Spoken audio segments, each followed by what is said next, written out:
live cast. I'm Chris Daly, joined always with, not always, with Terry Bennett. How you doing, Terry? Doing pretty good. How about you, buddy? Good, good. This is kind of a state of the union address. I can't think of a better term for that right now. Yeah, that's because this is kind of what we did when we were at coach's school, but we did it audio only. Right, right, right. And really, what we're going to do is just kind of run through what it is we do here, what we've got for shows, kind of bring people up to speed. We've got so many shows going on that I think these the listeners are probably siloed a lot and don't realize what we've got going in other areas. So thought we'd use that opportunity. All right, let's go. Cool. Well, I guess let's start with regional shows. Let me pop up some graphics here. And this is a show that you do. Talk about this one. Yeah, just talking. We call it Beast Texas. That's the nickname that people in East Texas give East Texas. And so each week we just kind of bounce around East Texas. And what I call East Texas is basically Texarkana to Lufkin, and then Van, a little bit outside of Van, maybe sometimes the Emory Range, but mainly Van to Wascom. Southeast Texas, we could do a whole show on Southeast Texas, but it's hard enough. The two toughest regions to do show wise are East Texas and West Texas. West Texas is even worse, but you have to draw a line somewhere. So that's the line we draw for Beast Texas. And we just, like last night, I recorded it and we just talked Price Carlisle. We had a caller call in and ask, to talk about Price Carlisle and what I thought about them in Region 3. And, they're in there with Mart. And so I said, hey, unfortunately for them, everybody just looks at that region and says, oh, Mart's going to win, and they move on. But Price Carlisle's a really good team. And we usually make those shows about 20, 25 minutes, just kind of talking all things East Texas. Yeah, and let's stay in East Texas because you mentioned it's hard to do a show for Southeast Texas. Well, we have a show for Southeast Texas that Craig Irwin puts on at 59N, which refers to Highway 59 North. So he's talking basically north of Houston. And he covers a lot of all classes, but in Southeast Texas. So that's kind of, again, East Texas, as everybody knows, that's a power in Texas high school football. So it needs to be divided up. And if you could, Terry, talk about this other East Texas show we have. Yeah, I was going to say Northeast Texas Sports Network. They're more live. Brett and the crew Wednesday nights do a live wrap-up show. And then on Friday, they do a live scoreboard show, all video, all chat. Now, what they're doing, and I think it's smart on their side, is, they just started. So what they cover kind of evolves as they get listeners from those areas coming in. And so, like, they started out, they mainly were covering like hit Chapel Hill, and because they broadcast Chapel Hill sports, and then their district, and then the district over. Well, as more and more people have come over and listened to them, they now include more kind of what I do East Texas. And Brett's been on the East Texas show. He was on the Henderson show this week, and next week he'll be on the Beast Texas Report. So we trade a lot of information and stuff that we know, but theirs is more evolving, and it's interesting to see where they're going to end up because it's very driven by the listeners and who comes into the live chats during their shows. Yeah, definitely. And now I'll jump down to the Gulf Coast. That's a show that I do. And it's basically from Bay City on down to almost the Rio Grande Valley. We cover a lot of really good teams. Edna is one of the amazing powers down there. Cuero is going crazy, doing wonderful things. Refurio always, and actually Shiner. Speaking of which, Shiner and Refurio, what's that? El Campo, yeah, and I was mentioning Shiner and Refurio. They play each other this week, so that's an interesting matchup because those two teams played for the first time ever in 2014. It has quickly become one of the biggest rivalries because they keep taking turns winning state and they're in the same district. Fun stuff. And it's funny that this is the year they're in the same district because this is the year because of their early struggles. And I say struggles in quotes because their struggles, it's not really struggles. Most schools would love the season they're both having. But I think people, I hate to be cliche and say this, but I think the shine off the Shiner Refugio game has kind of been lost right now, which is sad. It shouldn't be. Both of these teams have rebounded nicely, 6-1 and 7-1. And you look at who they both lost to. I mean, Refugio lost to Hitchcock, who just beat Columbia in a crazy game last week and is a top 10 team in 3A now. Yeah. Tell you, that's a great game. I wish I wasn't leaving town tomorrow, or I would be at that game.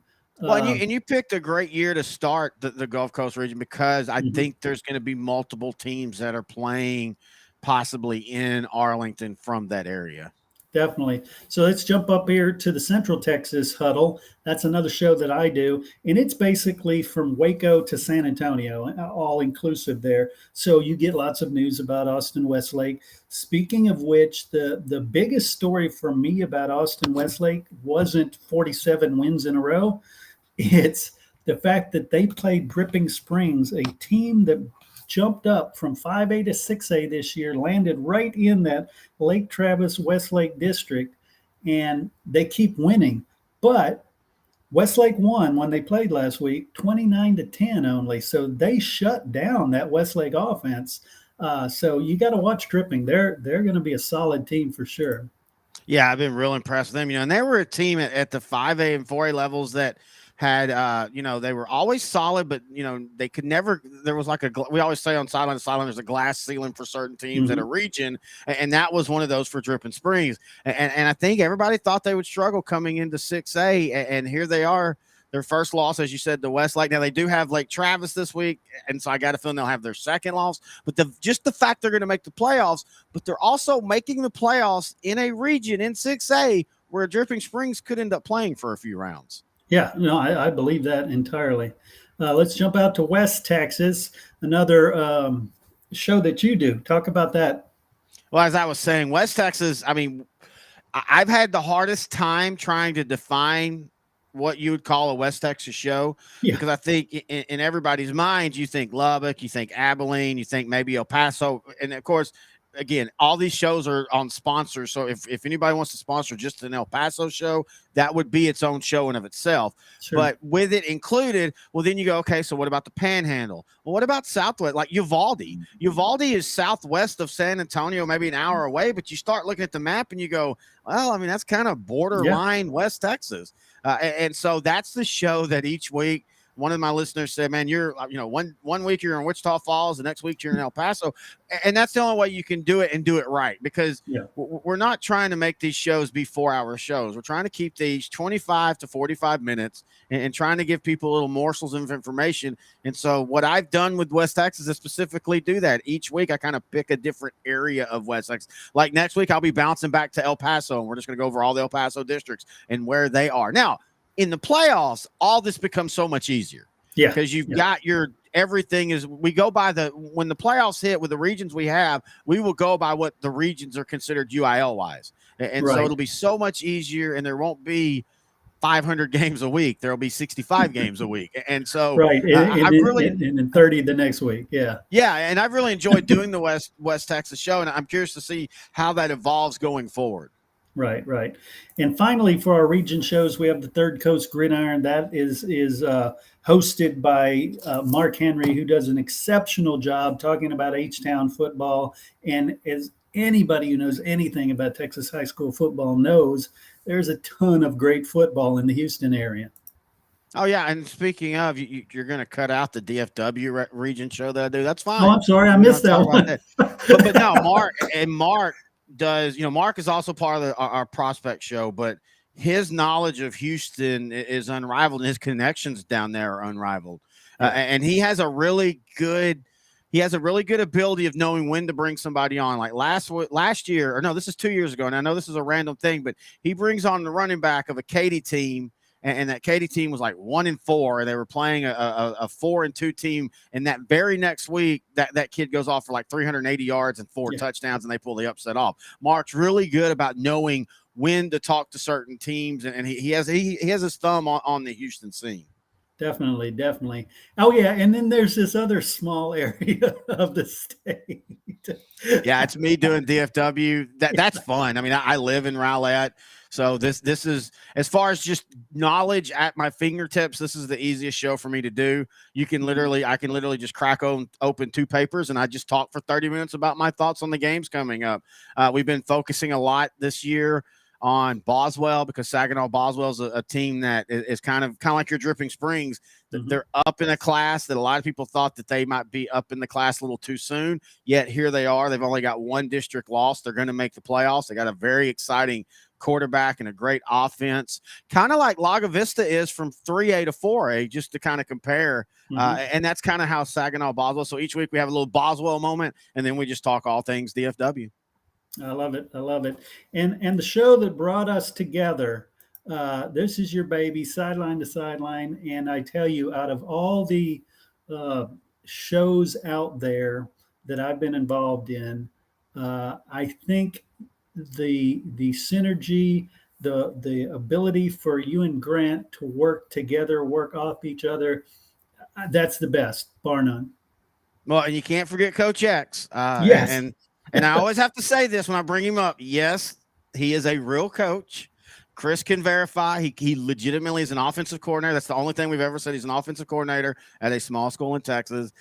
We have a lot of fun with him. He writes in all of his stuff. So it's a running joke of me and Grant get to react in real time, and then he has to respond the next week. And it's funny because sometimes Grant and I will be reading what he wrote, and we're like, oh, yeah, we forgot we said that about him. And so it starts a fun thing. But the thing I'm proudest of is I also think nobody else talks 4A, 3A like we do.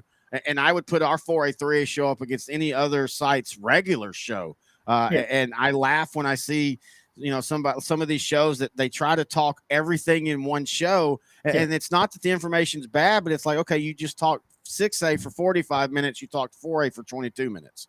That's not what we do. It's an hour for 4A each and every week, and it's an hour for 3A, and it would be 2 hours, but you might have to cut those down. So, Exactly. but no, and in the playoffs, we have a blast, and yeah, I think that show shows the capabilities of what this network is becoming, and that's why we have all these other shows, and we're not even talking about our Lone Star Podcast Network shows like Outdrank the Coverage, our NFL show, or our college show that you've debuted this year, or all of our ISD coaches shows. Well, go ahead and talk about the Outdrink the Coverage show. We'll get into the ISD shows after that, but is a good segue for Outdrank the Coverage.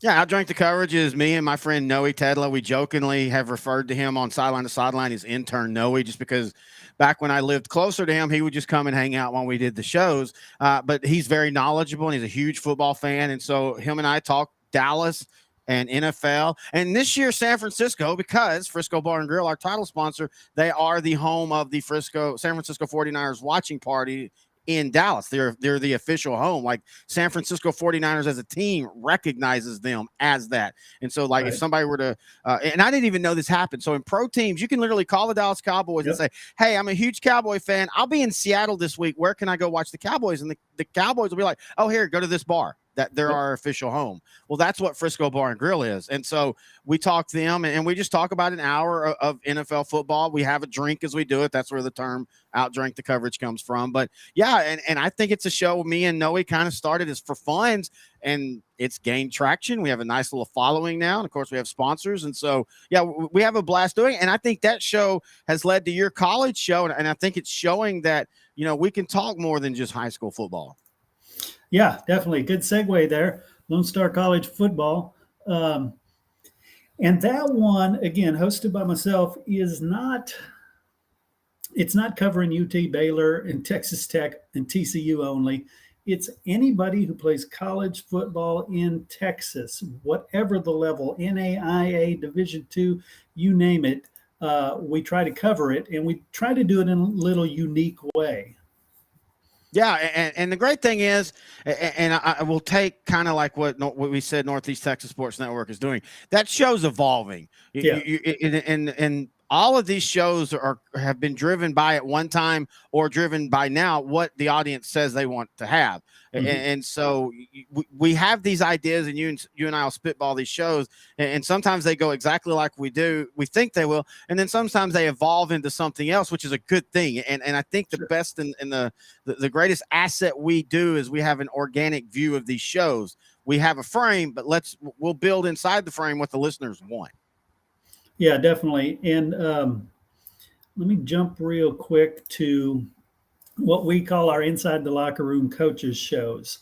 Um, Now, you will never see this logo No. anywhere except for iTunes, Spotify, places like that. And what they encompass are all our school shows where we interview coaches. So if you could talk about all those kind of shows. Yeah, we have, we refer to them outside of the logo. We basically call them the ISD shows. Mhm. Some of them will be with coaches like, Holiday, Munster, Brock, El Campo. They're all coaches. Laga Vista, Tyler Legacy. They're all coaches where I interview the coach for about 10 to 15 minutes. You do Vanderbilt Industrial, and we'll do that. But then we've also have some like Henderson and Hereford and East Bernard where it's me, and then a lot of times it's Grant. But sometimes, like I said last night, the Henderson ISD show, we had Brett from Northeast Texas Sports Network because Henderson's playing Chapel Hill, and he's the voice of Chapel Hill, and that's the school he follows. So it was a kind of a meet the opponent type of thing, even though Henderson and Chapel Hill know each other so very well. But yeah, and we give the show that option because some people want to hear the coaches, and then others just want to kind of hear guys talk about the recaps of the game, the district recaps. And you could almost name like the East Bernard show. You could almost call it that district's show as well, because we end up talking not only East Bernard, but we're talking Bowling, who's having a really good year. Bowling and East Bernard play. Bowling is 6-1. East Bernard is 1-6, but I don't think anybody would be shocked if East Bernard beat Bowling, just because that's the reputation East Bernard has, and everybody's still kind of like, how are they 1-6? So we end up talking, more of the district. But then, like with Holiday and Frank Johnson, we talk Holiday and we talk about the game last week, preview the game this week. A very, very standard coaches show. Yeah, definitely love those. I want to mention before we talk about playoffs, I want to mention a couple of our off-season shows that I enjoy a lot. We mentioned coaches shows. This is the granddaddy of coaching shows. We're starting our 7th season, I believe, 7th or 8th season. And in this one, I literally just talked to some of the greatest Texas high school football coaches. Interviewed, obviously, Phil Danaher, Cornell Thompson from West Orange Stark. And you've got guys like I'm drawing a blank on his name, the UTSA coach. Jeff Traylor. Jeff Traylor from Gilmer. He was one of the early ones. Also, the head coach of Texas Tech, Joey McGuire. He was one of the first ones that. And they've both also been on your college show this year. Right, exactly. So we do cross-pollinate. This is a great one in that it's not about what's happening on the field this week. It's about their career. And we follow them from when did you first learn this game was a cool game? How'd you get into coaching? And we stop every single stop along their career, and we learn from that their philosophy on life, their goals, their ambitions, and really what makes them tick and what makes a good coach is the aggregate of all of it. Yeah, and that idea is something you've been wanting to grow, and you have, and we've realized that, like you and I were talking, Frank Johnson wants to do something like that about barbecue and football in the off season, and so we're letting these coaches understand what we're providing them these vehicles, and these coaches are opening up and saying, well, I've always wanted to do this. Like we've been talking with a couple coaches about having like a chalk talk type show, and like with what we're doing live here. We can do that. We have a coach and he's at his office and we're like, all right, coach, today we're going to talk, and I think of Drew Sanders of Austin Vandergriff. Yeah. That's the first guy I think of because he's he's already wrote a book. He's a young coach. He's already wrote a book about his concepts and schemes. Well, he's the one that was like, yeah, I could just set up a talk, we could set up video and we could have a chalkboard and I just work this is how I do a 4-2-5 and what I do different. And that's all started because of your relationships with these coaches. Just simply like, hey coach, you don't have to talk about how you were this year. Let's talk about how you became a coach and your family and how tough it is on moving. And that's another thing that we're looking at into the off season is talking with coaches' wives, where the coaches, we get a look at coaching and the football life from a different perspective. Definitely. One of the other off-season shows is this one, the Texas High School Football Hall of Fame show. You see Spice Pepper Enterprises is going to be the sponsor this offseason. And in this one, again, I love telling these stories, this history. I interview inductees, past inductees to the Texas High School Football Hall of Fame. Coming up this season, Mean Joe Green. I had a great interview with him. But if somebody is in that Hall of Fame that has passed, then it's a retrospective of them. It tells their story, and I tell you, it's one of my favorite ones to do. Well, and we just kind of breaking news. We're hearing that Dennis Alexander is about to be inducted. He's one of the inductees this year. And if we always talk about the standard of high school football in Texas, the 83 Dangerfield Tigers is considered the greatest defense to ever have played. He was the architect of that. He coached there. He won 2 state titles there. He coached at Henderson. He coached at Harleton. I think he had 445 wins, some crazy amount like that. So, but that's a guy that this year will be on the radar and we'll talk to. And that's where you, like you said, that's kind of the melding of your coaches show off season and your coaches show in season. Because you're going to obviously talk about, what they did successfully, but also how did you sustain coaching for 45 years? Because that's not an easy profession, even for successful ones. To just do year in and year out for that length of time. Definitely. Well, let's jump into our playoff shows. We have some new playoff shows coming up this year, and I can show you these logos. We've got them for all classes. We're going to do them for each class and cover every game, correct?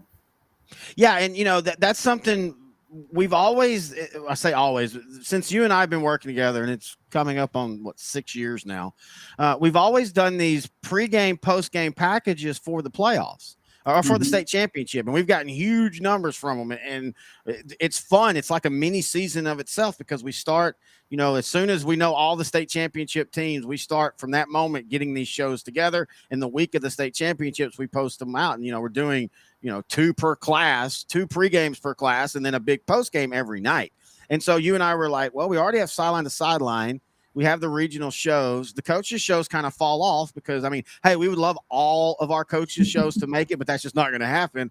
And we realized, well, that's the one thing we haven't done is just a 6A playoff show. Week 1 through 5, let's talk 6A and only 6A in that show. And then, state championship week, that melds perfectly right back into doing these, our pregame and postgame stuff. And I'm looking forward to it. It's going to be fun. Of course, technically we already have a 4A and 3A, but we don't have a 6A, we don't have a 5A, and we don't have a 2A. And that's where you and I are going to come in together, and we're going to work. And we're looking, as we're doing video now, we're looking at possibly doing some of those like that.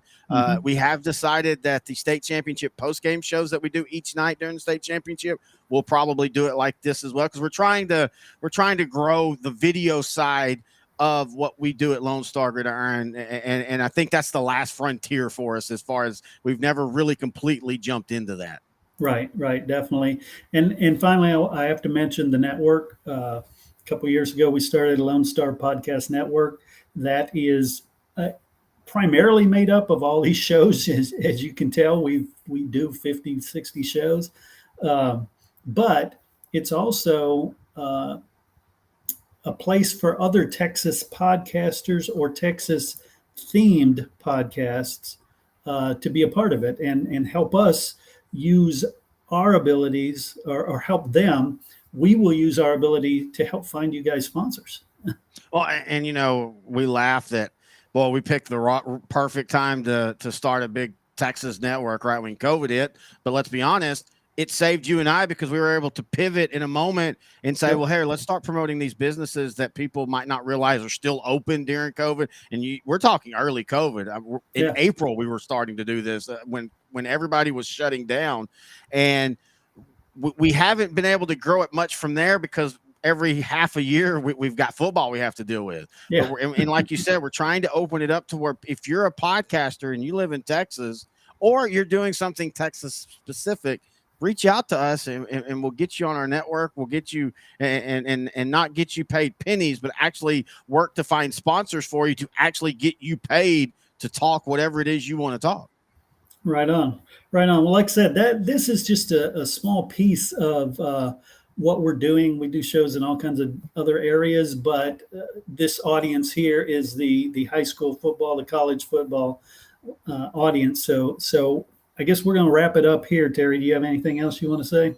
No, just check in each and every week. We're on every podcast platform. Yeah. Of course, we're at LoneStarGridiron.com. Facebook, just type in Lone Star Gridiron or LS Gridiron. I've been trying to see what every search will find Lone Star Gridiron. On Twitter, we're at LS Gridiron, at Grant and Terry, at LSPN100. We're very responsive. If you want, if you have a question, email it to us, Terry at Lone Star Gridiron, or call our fan feedback line, 713-568-6361. You leave a voicemail just after the beep. Say, hey, it's for a show, or if it's just general, hey, this is for the website. Here's my question. And then we'll figure out where to answer it, on what show to answer it. Sounds good. Well, thanks again, Terry. And to all you out there, hey, keep listening, keep giving us your feedback, and hopefully we'll see you at the game, right? Yes, sir.